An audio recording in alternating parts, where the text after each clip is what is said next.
मित्रांनो, मी आज कारल्याची भाजी बनवून दाखवणार आहे. कारले कापते आहे. एवढे कापून झाले आहे. कापून झालेले आहे. असे मधून कापून घ्यायचे आहे. याच्यात मीठ भरावा लागते. मीठ भरून झाले. हे मसाले काढले आहे. हे लसूण, जिरे, अद्रक, हळद, मसाला, चटणी, शेंगदाण्याचे कूट हे मिक्स करून दळून घ्यायचे आहे. हे एकत्र करून घेणे आहे. एकत्र करून घ्यायचे आहे.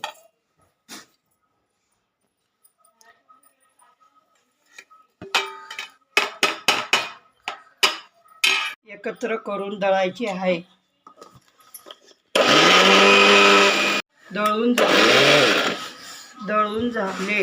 आता ताटलीत काढायचे आहे.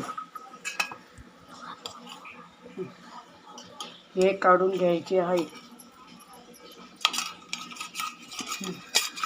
काढून झाले. याच्यात पाणी टाकून धुवून घ्यायचे आहे. हे धुवून घ्यायचे आहे. असे चोळून घ्यायचे आहे. हे पाणी काढून घ्यायचे आहे.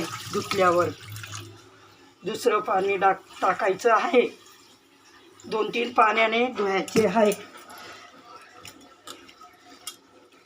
असे चोळून घ्यायचे आहे म्हणजे चव येते त्यांना.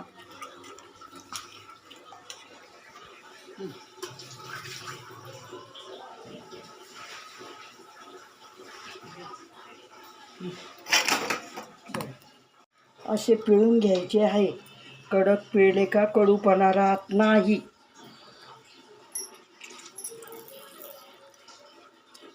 चवीनुसार मीठ टाकायचे आहे. चवीनुसार मीठ टाकले. याच्यामध्ये असा मसाला भरायचा आहे. मसाला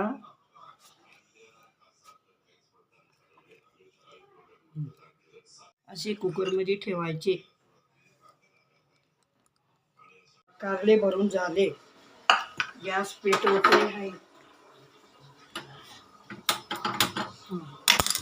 आता गॅसवर ठेवत आहे. आता तेल टाकत आहे. चवीनुसार तेल टाकलं पाहिजे. चवीनुसार पाणी टाकायचं आहे. 2 मिनिटानंतर त्याचे झाकण लावून शिट्ट्या होऊ द्यायच्या आहे. 3 शिट्ट्या. 3 शिट्ट्या होऊ द्याव्या लागतात. 3 शिट्ट्या झाल्या. आता भाजी झाली. हे पहा असा कलर येतो भाजीचा.